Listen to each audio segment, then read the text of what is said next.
good evening po sa ating lahat na nagtapasilayan para sa ating ika-97th day ng ating share ng devotion video. And ayan, sunod-sunod na 3 araw na medyo late tayo nagpapahinga, pero okay lang yan dahil nga merong magiging paligsahan or attendan na pangyayari ang alaga ko sa kabilang bansa. Ayan, pero ilang araw lang, may mga 3 araw lang siguro, Sabado, Linggo, tapos Lunes, nandito na sila. And kailangan tayo magpasalamat lagi sa ating Panginoon dahil nga pinagkakalooban tayo ng lakas para tayo ay matapos ang ating trabaho sa bawat araw. And kahit anong pagod man yan, sabi nga is, come to me all of you who are tired and heavy laden, and I will give you rest. Sabi ng ating Panginoong Jesus, for my yoke is easy and my burden is light. So bago tayo magsimula ng ating devotion, ay tayo po ay huwag makakalimot na manalangin sa ating Panginoon. Ama namin Diyos na makapangyarihan sa lahat, narito po kami, Panginoon, at nagpapasalamat sa inyo, Panginoon, sa panibagong araw, Panginoon, na kami naman ay magbubulay-bulay ng inyong salita, Panginoon. Nawa ito po ay lagi naming magawa, Panginoon, na parang aming araw-araw na pagkain ang inyong mga mabuting balita, Panginoon, at maging kaligayahan namin, Panginoon, na maibahagi ito sa iba, Panginoon, sa kayo ang nagbibigay ng wisdom, Panginoon, at karunungan sa amin upang maunawaan ang inyong mga salita na ito, Panginoon, at sa gayon, ito ay aming maibahagi sa iba, Panginoon. Salamat sa hininga, sa buhay, Panginoon, sa kalakasan, Panginoon, at sa pagpaprovide ng lahat ng aming mga kailangan sa bawat araw, Panginoon. Alam po namin na kaming mga nagtitiwala sa inyo ay hindi nyo pinapabayaan, Panginoon, at iniiwan kahit kailan, Panginoon. Salamat sa tinapos na gawa na inyong anak na si Jesus, Panginoon, sa krus.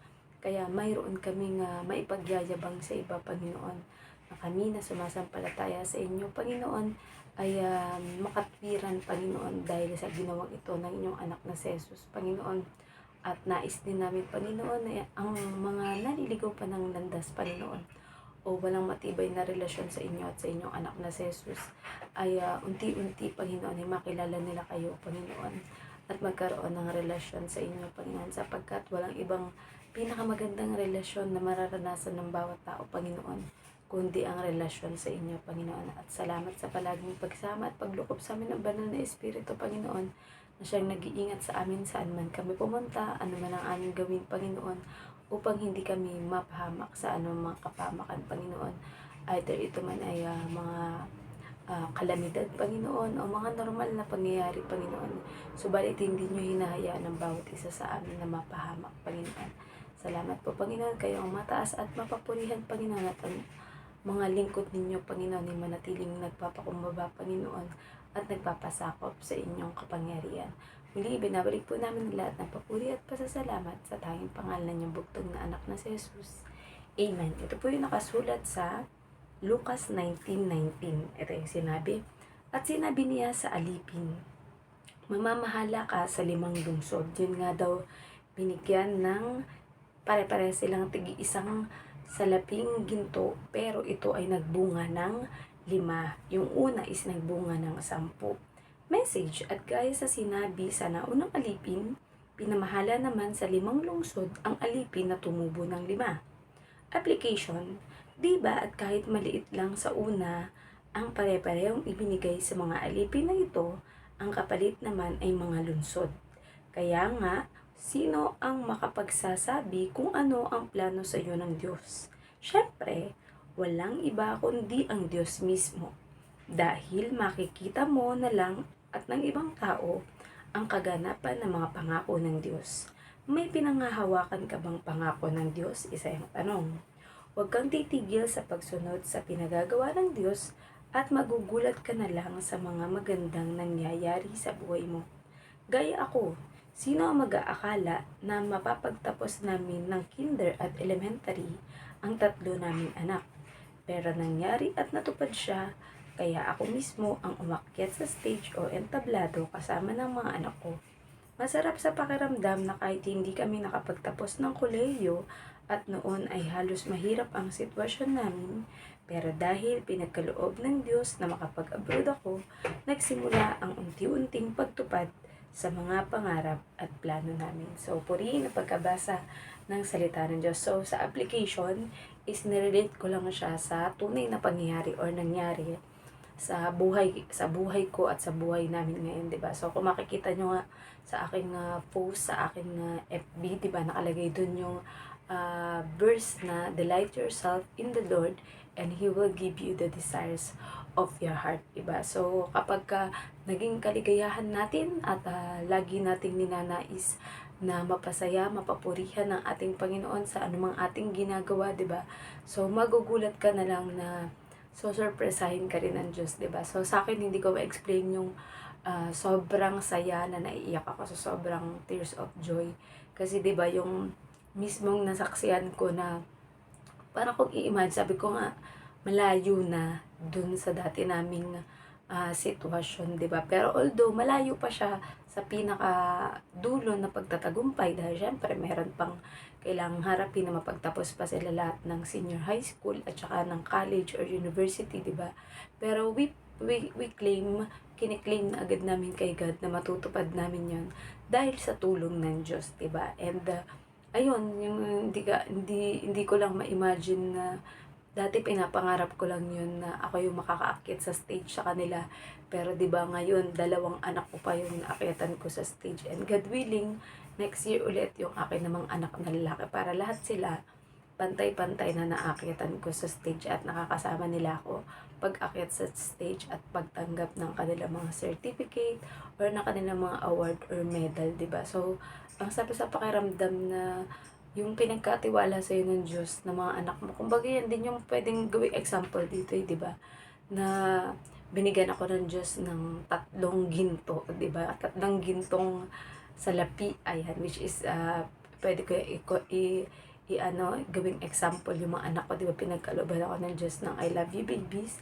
And then ayan, nakakita mo sila, hindi ka man nila kasama nung kanilang kinder at elementary ng kanilang graduate, ay yung palang panganay ko at pangalawa, hindi ko sila kasama nung graduation nila ng elementary. Pero dito sa bunso, ayan, sa grade 6 niya, ako yung nakasama niya sa pag-graduate and pag-akyat sa stage, 'di ba? So, natapos yung kanta pa, saktong tungkol sa mama at papa, kaya talagang naiyak ako, tas nakaharap pa sila sa amin nung kinakanta nila yun. So, palihim, 'di ba, sa loob ko talagang naiyak ako na masaya dahil 'di ba, sabi ko napapaano na ako, thank you Lord, dahil this time talagang personally na experience ko tsaka nakita ko yung kaganapan ng mga pinangahawakan kong pangako na ating Panginoon Diyos. Dahil ako meron akong life verse na um, Jeremiah 29:11, that for I know the plans I have for you, declares the Lord. Plans to prosper you and not to harm you. Plans to give you hope and a future. And alam natin na sa bandang huli, ayan, na matutupad natin yan dahil lagi nating kasama ang ating Panginoong Diyos. Ginagabayan tayo sa bawat takbang na ating tatahakin, sa bawat bukas, sa bawat kinabukasan. Sapagkat bago man tayo likhain ng ating Diyos, ay alam na niya kung ano yung mangyayari sa buhay natin from the beginning until the end, diba? So, magtiwala lang tayo sa ating Panginoong Diyos dahil hindi tayo ang author ng buhay natin. Ang Diyos lang ang nakakaalam kung saan ang simula at saan ang wakas ng ating buhay. Pero ang mahalaga, bawat cycle ng ating buhay or bawat stage ng ating buhay is na-enjoy mo yung moment with the presence of God, 'di ba? So dito, 'di ba, na kung saan na namunga siya ng 5, 'di ba? 5 lungsod naman yung pinagkatiwala sa kanya. Pero kung iisipin mo, lahat sila, ang mga simula nila ay puro lahat ay tig-itig-isa lamang.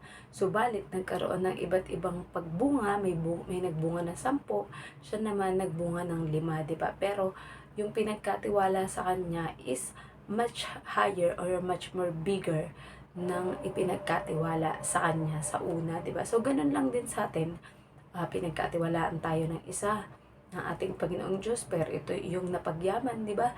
And who knows, 'di ba? Sabi ko nga na baka pag tumagal ng tumagal is maging lungsod na rin or mga bayan or bansa ang ipapamahala sa iyo ng ating Panginoong Diyos.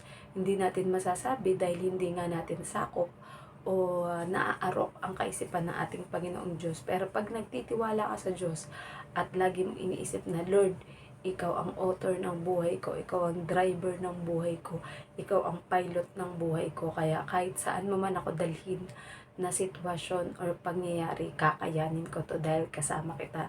So, dun makikita yung pagtitiwala, yung trust at faith natin kay God, because we know that God is good. And all the time, God is good, diba? So, mararanasan natin na mapapaawit ka na lang ng all my life you had been faithful. All my life you had been so, so good. With every breath that I am able, and I will sing of the goodness of God. Ayan, isa din yan sa kinanta dun sa graduation ng aking anak na bunso. Kaya, diba, sabi ko, habang tinutugtog nga yun, pati ako nakikikanta rin. So thankful kay God, and to God be always the glory and honor, at hindi sa atin dahil hindi natin makakamit ang lahat ng bagay na pinapakita sa atin ni God as vision kung hindi dahil sa Kanya, di ba? Kumbaga, pinapakita yan sa atin ni God para mas lalo tayong ma-encourage na pagsumikapan na makamit ang mga bagay na yun, di ba? Kaya kung ikaw, kapatid, meron kang life verse, meron kang pinanghahawakan sa puso mo na Bible verses na alam mo at naniniwala ka, natuto pa rin at mangyayari sa buhay mo, panghawakan mo yan, kapatid. Dahil magugulat ka na lang na ipapakita sa'yo ni God na nangyayari na yan sa buhay mo dahil nakita niya that you are a faithful servant of Him. Manatili lang tayo hanggang dulo na nagtitiwala sa ating Panginoong Diyos at patuloy na umaasa sa mabuting plano niya at magagawa niya para sa buhay natin. Kahit imposible man sa paningin ng lahat, pero sa Diyos, ito ay posible. So, nawa po may natutunan kayo sa ating devotion, and let us all end up into prayer. Ama namin Diyos na makapangyarihan sa lahat, muli maraming salamat po, Panginoon, sa inyong pagtitiwala at pagtitiwala namin sa inyo, Panginoon, na kung saan, Panginoon, alam namin na may mabuti kayong plano sa amin, Panginoon, kagaya sa mga naging halimbawa na ito, Panginoon, na bagamat pantay-pantay ang mga pinagkatiwala nyo sa kanila ng mga talento o salaping ginto, Panginoon, subalit napatubo at napagyaman ito ng bawat isa sa kanila, Panginoon. Kaya matapos ang pagkasubok or test sa kanila, Panginoon, na mapagyaman ang ipinagkaloob nyo, Panginoon, ay mas lalo nyo pa silang pinagpala at pinamahala, Panginoon, ng mga bayan o mga lungsod, Panginoon. At gayon din, Panginoon, kami ay umaasa, Panginoon, na sa kabila ng lahat ng ito, Panginoon, ay hindi masasawalang bahala ang lahat ng aming pagsusumikap, Panginoon. At alam namin na sa bandang huli, Panginoon, kayo ang aming greatest reward, Panginoon. Lahat ng ma-achieve namin sa buhay na ito, Panginoon, ay utang namin sa inyo, Panginoon. At hindi mangyayari ito sa amin, Panginoon, kung hindi dahil sa kalooban nyo, Panginoon. Kaya ngayon pa lang, Panginoon, nagpapasalamat na kami sa mga financial blessings, Panginoon, spiritual blessings, Panginoon, physical blessing and health blessings, Panginoon, social blessings, Panginoon, at ano pa man, Panginoon, katalinuhan, karunungan, Panginoon, mga talento, Panginoon, at kahusayan sa anumang bagay na aming ginagawa, Panginoon. Patuloy namin itong iaalay sa inyo. Pasasalamatan kayo, Panginoon, at papupurihan, Panginoon, at gagamitin namin ito para maluwalhati at mapapurihan ka rin ng iba, Panginoon, at mas lalong marami ang magsasabi, Panginoon, that you are good, Panginoon, sa buhay ng bawat isa sa aming Panginoon. Muli, binabalik po namin na lahat na papuri at pasasalamat sa tayong pangalan niyo, bugtong na anak na si Jesus. Amen. Good night po sa ating lahat, and God bless. Bye-bye.